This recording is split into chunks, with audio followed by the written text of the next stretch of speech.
Welcome back into this section on email and email etiquette.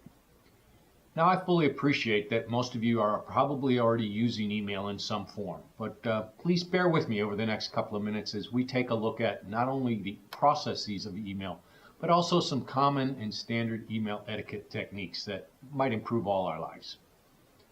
To use email, you need both an email account and a unique address.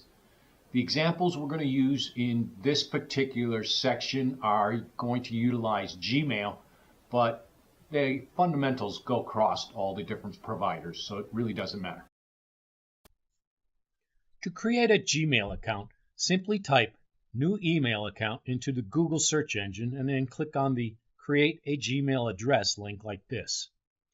The link takes you to a real simple form that will take you all of about 2 minutes to complete.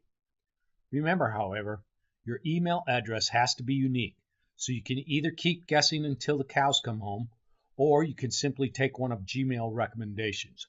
Yeah, that's exactly why so many people have odd-looking numbers in their Gmail addresses. Once you have your new email address, you need to get the email addresses of those people with whom you're going to communicate. Either give them a call or check out their business cards. They'll have your email address once you send them that first note. To get into your Gmail account, you can either go straight to mail.google.com or to the Google search engine and then click this Gmail link.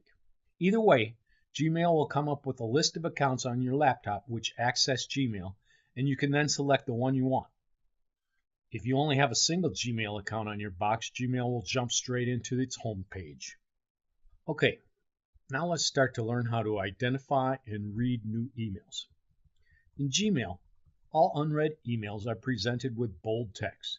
So on this screen, this email from Sally Allen is new and unread. Let's go ahead and check it out by double-clicking anywhere on the email subject line. If we wanted to save this email, we could have returned to our inbox by simply clicking either the return icon or the inbox label. Since this is clearly junk, we'll just delete it by clicking on the garbage can icon. To create a new email, click on the compose icon and then type in the email addresses of all the people you want to receive your email in the to line. Notice that if Gmail recognizes an email address you use a lot, it tries to guess that person for you. That's what it did here with my lovely wife, Mary. If you want to copy somebody on your email, you can click the CC button for carbon copy and enter their email address like this. Same sort of thing here with the BCC button, which stands for blind copy. Here's the chase with blind copy.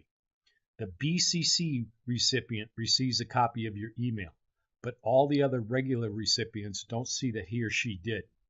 AKA, it's a little email subterfuge going on. Okay, next enter a brief, but please descriptive subject for your email. We saw how Gmail displays these subject lines in your inbox, so you can decide what might be in the email even before you open it. When somebody's receiving a ton of emails a day, this is a great way to fare through the stack without opening each one individually. Promise. You want me to automatically delete your email without opening it? Just leave the subject line blank or write something like, read me. Not cool, folks. All right, now we are ready to enter the body of our email. Check it out. I actually started the email with a sign-on or a greeting. Yes, it is common courtesy. Go ahead and please do it. My next pet peeve, people who write emails in all caps. Stop shouting at me, darn it! Turn the caps off and write like a normal person. Speaking of writing like a normal person, does your normal writing style include no capitalization, no punctuation, and grammar that wouldn't befit a third grader?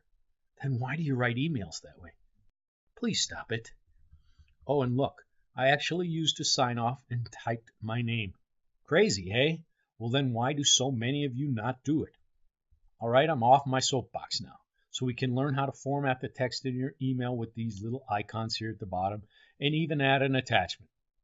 Let's go with this cute picture of my wife and I at the Packers game last year.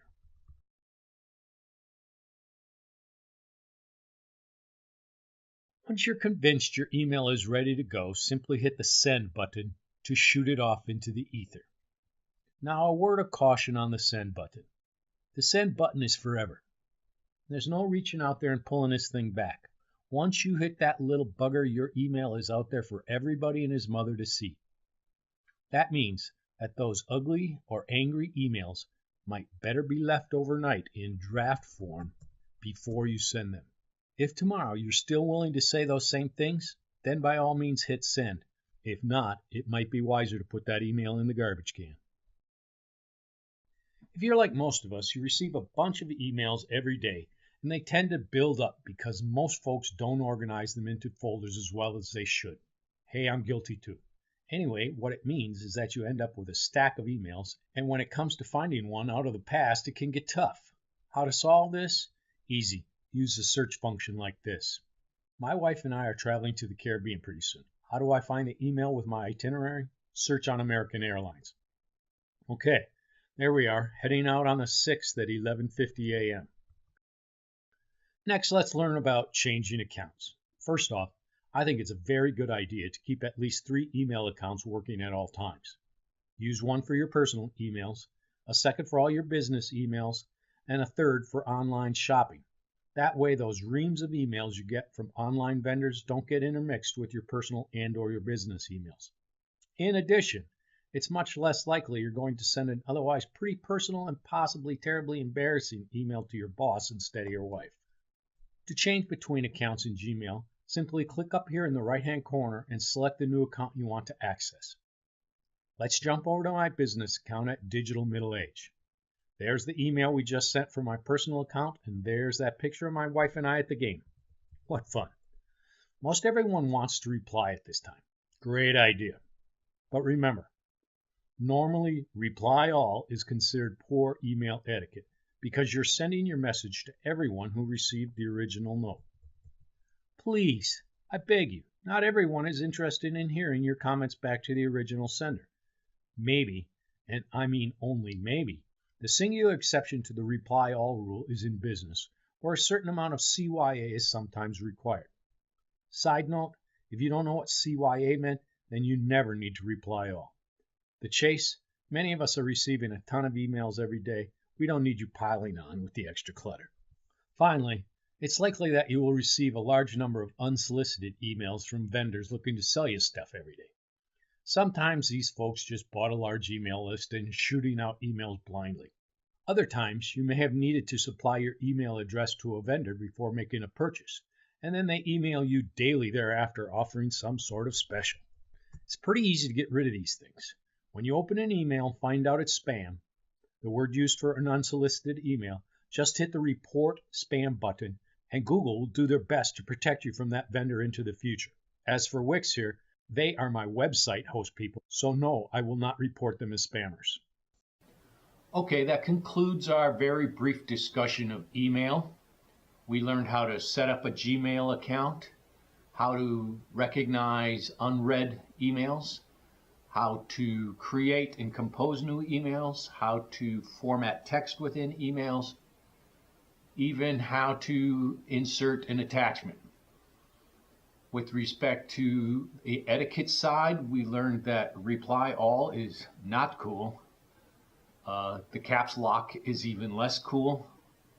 And that we wouldn't use vocabulary in an email that you wouldn't use talking to your mother. In a similar fashion, go ahead and use a grammar that's appropriate to your station in life, even when you're composing a simple email to a friend. The third grade lack of punctuation, lack of capitalization just doesn't cut it. All right, thanks so much. You have a good one, and we'll see you on the next section.